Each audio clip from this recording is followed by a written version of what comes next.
So the Immigrant Resource Center, which is an organization that I founded back in 2001 and officially started its services and offices on August 2nd, 2002.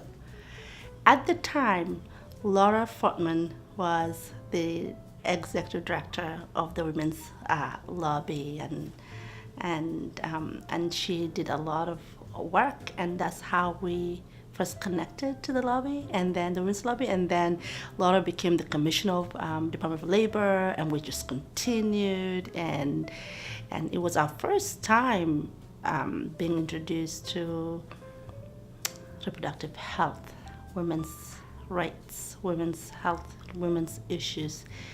And if the Women's Lobby didn't give us that foundation in terms of getting that education for me and for people who were working around me at the time and with me, we wouldn't be where we are today.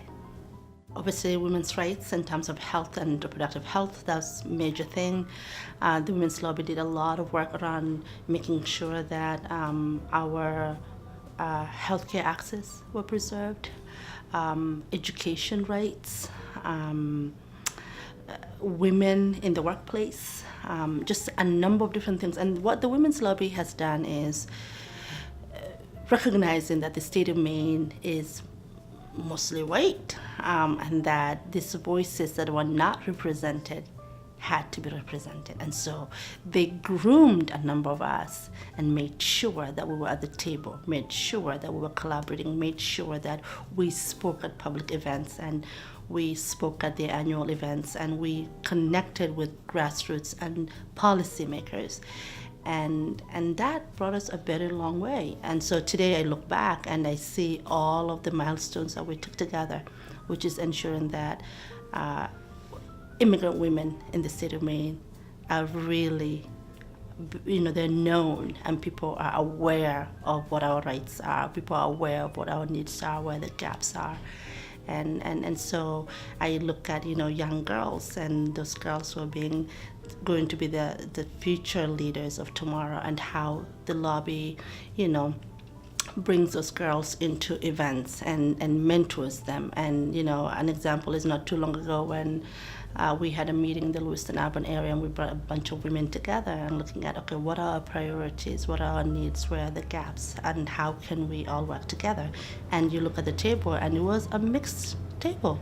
It wasn't just, just white women. It was women from different walks of lives, and cultural backgrounds and races that were all working together. And so the sense of community that the lobby brings to women and girls is a big hope we need more than ever today. I am originally from Somalia, and came to this country when I was very young, a teenager, and now I am a big mother. I feel like I'm 80 years old in my head because I keep producing babies. I have 4 girls and 4 boys, and I am very conscious about my daughters. I'm conscious about my daughters because I want my daughters to be empowered. I want my daughters to be independent. I want my daughters to have a right to their body. I want my daughters to be educated. And I want my daughters to go out there and tell people and the world that they can be whatever they want to be. And so the lobby gives me that hope. The Women's Lobby and all of us who are all over the place and talking all the time and making sure that we're knocking on people's doors, we're meeting with elected officials, we are talking to mothers, we're talking to girls in schools, we're making sure that that dream and those voices are kept alive. That is the hope I want to see. I want, it's the hope that a girl from northern Maine or a girl from Congo or Somalia or Djibouti can actually get up and say, you know what, I want to be a doctor. Here's my path, and I can get there. I want to not have female genital mutilation on me, and I am safe.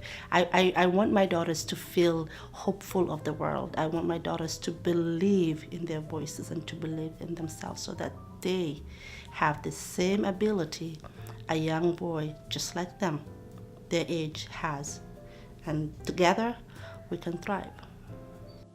I invite you to join me and my daughters in celebrating 40 more years for Maine women and girls, our future generations for many years to come.